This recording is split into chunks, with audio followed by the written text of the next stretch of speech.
Now, the house behind me may look like any other residence here in Boonville, but it's actually WJ's, a great place to grab a bite to eat.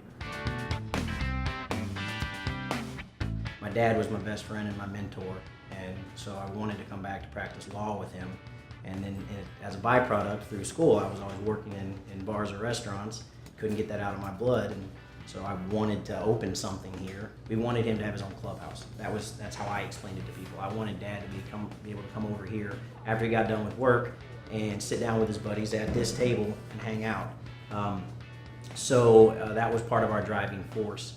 And then he passed away in July of 2005. We opened in September of 2005, but he got to see what it was going to look like. He got to see the finished product. So it was very meaningful to us to continue to keep it going. And then the challenge afterwards was, hey, now we've become a part of Boonville, and so it's as much a service to the community as it is a business. In these parts, what normally drives a menu is dead animals and root vegetables.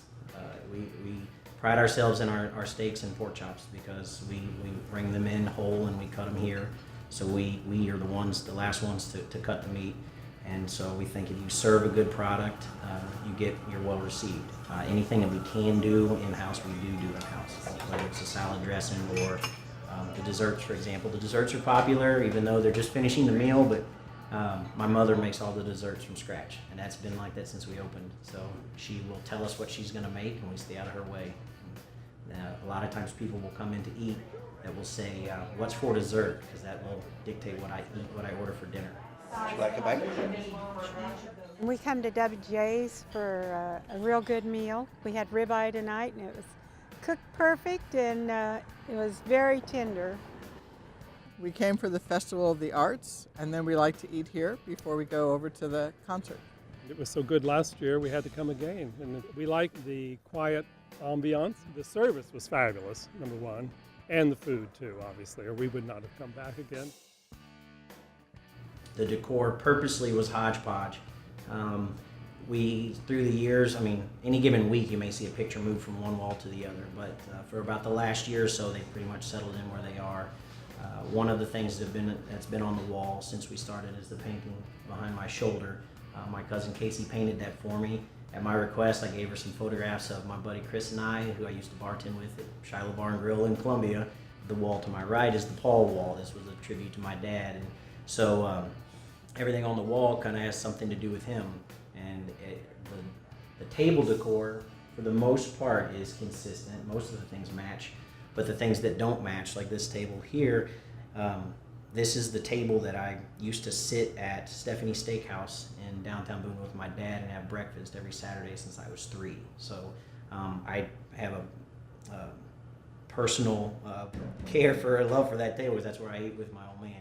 So it all started there. That's why we don't have tablecloths or matching tables, because that table's going to sit there for hopefully years to come. This is hometown.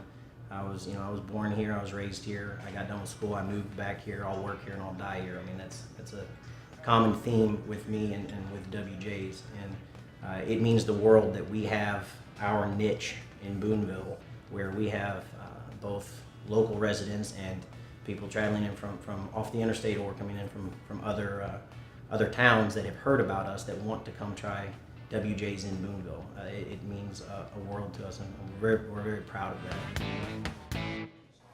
Constructed in the mid-1800s, Thespian Hall was originally built to serve as the home of the Thespian Society, an all-male dramatic group. It also served as City Hall, a military barracks and hospital during the Civil War, a library, opera house, music hall, and movie theater.